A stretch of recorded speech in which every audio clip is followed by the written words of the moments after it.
A Fernanda é jornalista, editora e poeta, trabalha na TVR Rio Grande do Sul e é editora-geral da Figura de Linguagem. Mestrando em Comunicação e Informação, integra o Núcleo de Comunicação Pública e Política no COP da Faculdade de Comunicação e Biblioteconomia da URGS e o Observatório de Comunicação Pública. Tem formação em Letras, é autora de Dessa Cor, pela Figura da Linguagem 2018, e atua como colunista do portal Literatura Rio Grande do Sul e da rádio web Salve Sintonia. Fê. Então, queria agradecer muito o convite, né? E ao Igor e a toda a equipe. Pensando na composição aqui que a gente teria da mesa, eu busquei trazer um pouco mais esse aprofundamento para a literatura, porque eu sabia que eu estava entre duas pensadoras aí que iriam dar conta, né, desses questionamentos teóricos mais explícitos, né? E aí, levando em conta que a gente tem um defeito de cor como esse eixo, né, do qual eu ouço o Igor falar há tanto tempo com paixão, eu quis aumentar a dose de emoção, porque logo mais a gente tem a Ana Maria entre nós aí, para ele ficar bem emocionado realmente, e todo mundo que eu espero que esteja lá presente, né, estaremos. Então, a ideia é fazer uma reflexão sobre essas perguntas, né, a partir da literatura. E aí a gente começa, não sei se a gente tem a apresentação aí, se a gente vai conseguir ver ou não, só para eu me concentrar, acho que está muito ruim, né? Então eu vou ir falando.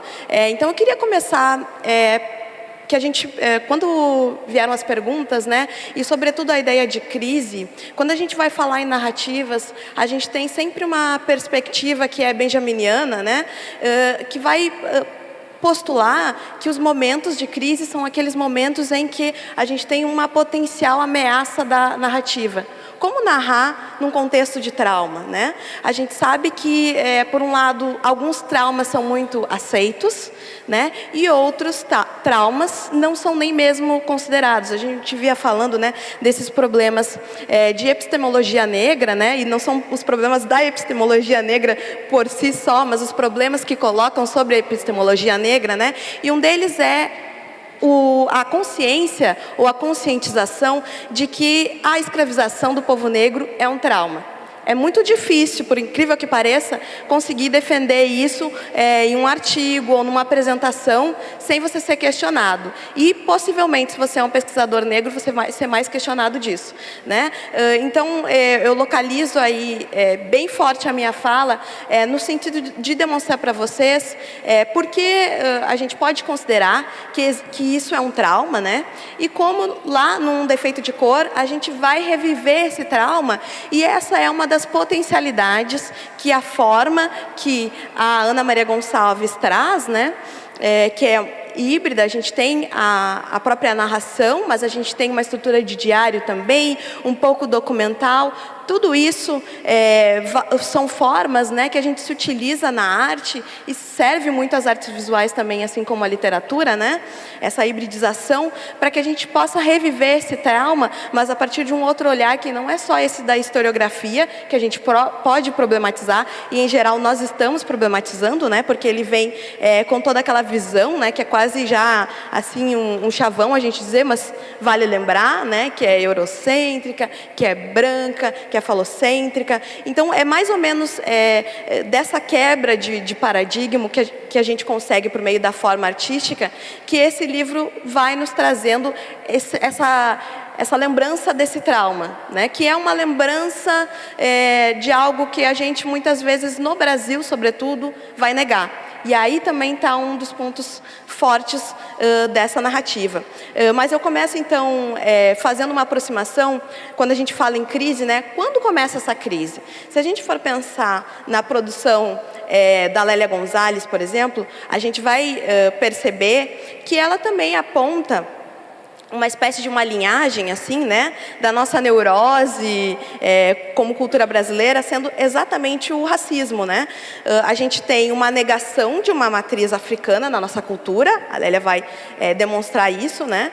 E, como toda neurose, a gente se nega a enxergar. Muitas vezes a gente sabe que o problema existe, ou alguém aponta, mas a gente se nega, a gente rejeita abordar esse problema, né? A gente quer que ele permaneça num lugar protegido, escondido, para que a gente não tenha que revivê-lo e assim tomar consciência. Nesse sentido, qual é o papel da memória? O papel da memória é nos recobrar do que foi o real, do que está mais próximo da verdade. Nesse caso aqui, eu estou falando de verdade mesmo. Assim, a gente não vai fazer o questionamento sobre o que é verdade e o que não é, né? Nesse momento. Mas, por exemplo, no caso da escravização, né? Esse é um ponto da nossa história que por muitos e muitos anos, e eu falo da nossa história recentíssima, né? A gente não encontrava nos livros, ou pelo menos a narrativa que a gente ia encontrar, a gente poderia dizer que é o total oposto do que a gente encontra lá, ou mesmo nesse território querendê, né? Não era isso que a gente via na narrativa dos livros didáticos, né? E é um pouco o que a gente vai encontrar em toda uma corrente teórica do feminismo negro, e inclusive do feminismo negro brasileiro, né? E aí, por isso eu trago essa importância da Lélia, porque a gente, quando pensa nessa posição, né, da consciência e da memória, a memória, ela aciona pontos da nossa consciência. Para a gente tomar consciência, a gente precisa ter uma memória.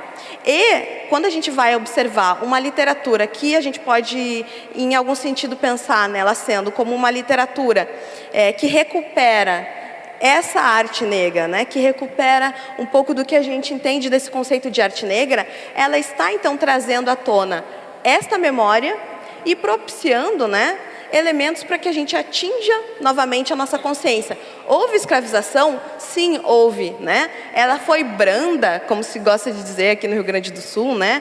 Ou inexistente, ou menos real do que as pessoas que apostam numa dinâmica de vitimismo querem dizer. Bom, a gente tem um romance ali que vai nos recobrar, né, vai incidir diretamente nessa política da memória, que é característica de uma produção de literatura negra, mas não só, de arte negra como um todo, né? Se eu falar alguma bobagem, o Igor aqui vai me salvar, né? Estou com especialistas, então eu estou bem salvaguardada aqui hoje.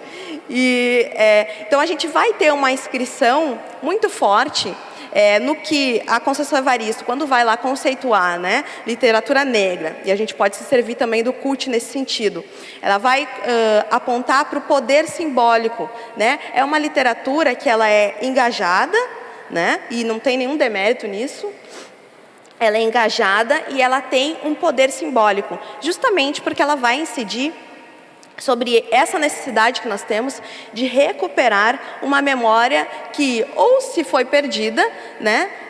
E isso pode ser de várias formas, né? Isso pode ser um movimento intencional, ou mesmo porque, como a gente sabe no caso do racismo, ele é tabu, né? Existe esse tabu do racismo. Se a gente for pensar nessas políticas de desmemória, por assim dizer, né? A gente pode pensar no caso da Maria Firmina dos Reis, que a gente pode fazer, inclusive, uma aproximação com o defeito de cor, né? Quando a gente pega a Úrsula lá, que é o primeiro romance abolicionista, né? E até onde se sabe, o primeiro romance publicado, escrito por uma mulher no Brasil. E aí é importante dizer uma mulher negra, né, porque é um apagamento dessa característica da Maria Firmina. A gente tem ali uma voz que é de uma pessoa que foi capturada e que foi, né, levada para a escravidão, que é a Preta Suzana, né? Essa figura está, de uma certa forma, e aí a gente pode fazer essa aproximação, né, justamente com essa imagem, essa matriz africana, que a Lélia vai dizer que é aquela que a gente tenta apagar da nossa cultura brasileira, né? Mas ela está lá presente, ela está latente, né? Mas a gente tenta de alguma forma apagar. E aí nesse relato que a gente vai encontrar, que é um relato de 1859, então a gente está completando 160 anos desse romance, que não é por acaso, ele só recentemente volta, né? A partir dos anos 70 e sobretudo agora, a gente volta a discutir sobre ele. Ele vai ter essa figura, né, que é importante para recuperar essa memória. Então vejam, como mesmo, né, a gente tem obras, subjetividades de artistas que são diferentes, mas a gente tem uma linha que se aproxima. Quando a gente vai buscar lá num defeito de cor, a gente tem também essa narrativa, né, de uma pessoa que está levando a sua vida, né, que acaba capturada, que perde seus familiares, que perde de alguma forma a sua identidade, né, se a gente pensar que tem uma origem daquele sujeito e que tem um momento de trauma e um processo de violência e de transmutação, porque você passa a ter que ser uma outra coisa, que é um objeto, que não é o que você gostaria de ser ou o que você tenta ser, mas algo que lhe fazem ser, né? Uma objetificação. A gente pode observar que há uma linha condutória, né, e uma linha que vai costurando, né, ou suturando, como diz a Rosana Paulino, né, vai suturando essas histórias para que a gente possa observar aí eixos de uma arte que é uma arte negra, né, que é uma arte que a gente pode até em algum momento pensar, e eu faço esse questionamento, né, se a gente pode dizer se é uma arte feminista a posteriori, né, porque, claro, aquelas pessoas não, né, nós não podemos afirmar que são feministas, tampouco a gente pode engessar a arte, né, essa produção, mas a gente pode fazer uma leitura, né, como pesquisadores e pesquisadoras sobre aquele objeto. E a gente pode perceber essa força, né, essa força que serve aos femininos e que serve aos feminismos, que é essa força de mulheres que vão contar a sua própria história. E isso rompe justamente com essa problematização que a Lélia vai fazer dessa nossa infantilização, que é algo que é muito caro, né, ao feminismo negro. É o que a gente vai observar no trabalho de pessoas como da Winnie, de muitas outras mulheres negras, que vão reivindicar que nós não sejamos mais aquelas que são faladas, né, que são infantilizadas. Olha, veja lá, a negra está dizendo que tal coisa. Ela, né, ou olha, veja só, eu vou produzir uma fotografia para denunciar que as mulheres negras, eu como um homem branco ou eu como uma mulher branca, né, a gente vai postular que essa produção e que esse discurso seja feito a partir das nossas leituras, né? Não porque a gente esteja interditando os outros discursos, mas porque a gente também tem direito, né? E porque a gente efetivamente tem esse discurso a ser feito, né? Então, essa recuperação dessa narrativa que a gente vai encontrar na Maria Gonçalves, a gente vai perceber também, por exemplo, quando a gente lê um romance como Amada, da Toni Morrison, que é uma escritora, né, mundialmente conhecida, que infelizmente faleceu nesse ano, porque a gente queria que ela vivesse para sempre, a gente acreditava mesmo nisso, eu tinha certeza que ela ia viver para sempre, ainda não estou aceitando muito bem. Mas a gente observa naquele romance, né, algo que a própria Angela Davis, né, que foi editada pela Toni Morrison, que atuava também como editora, uma humanização, né, de uma história, porque a gente não vive aquele tempo histórico, né? Então a gente precisa de alguma forma que ele seja humanizado. E a Angela Davis vai dizer, aquela obra artística, Amada, ela humaniza aquela experiência. Ela traz, de uma certa forma, de volta para mim aquela experiência, né? Ela faz que a gente... E mais, a Angela Davis vai dizer que depois de Amada, os norte-americanos, e não só, sujeitos da diáspora, e não só, pessoas em geral que leem o livro, não veem mais a escravidão da mesma forma. Elas passam a ler a escravidão a partir do relato da Toni Morrison, que não é estrito, que não enquadra a experiência, ou diz como ela foi de modo totalizante, quem já leu ela pode perceber isso, mas que traz uma abordagem que é totalmente diferente do que se tinha em termos de registro histórico, e que vai adensando a nossa experiência de uma forma, a nossa que já é contemporânea, que é de alguém que olha de fora, de modo que a gente não consegue mais ver aquele evento histórico e aquele relato daquela experiência da forma como a gente via antes. Isso é muito potente, né? A gente pode observar e fazer a relação com um defeito de cor. Esse também é um dos grandes motivos para a gente estar reunido aqui hoje e por a gente ainda falar desse livro, né? E porque a gente ainda deseja falar muito sobre ele e acredita que vai ser sempre necessário.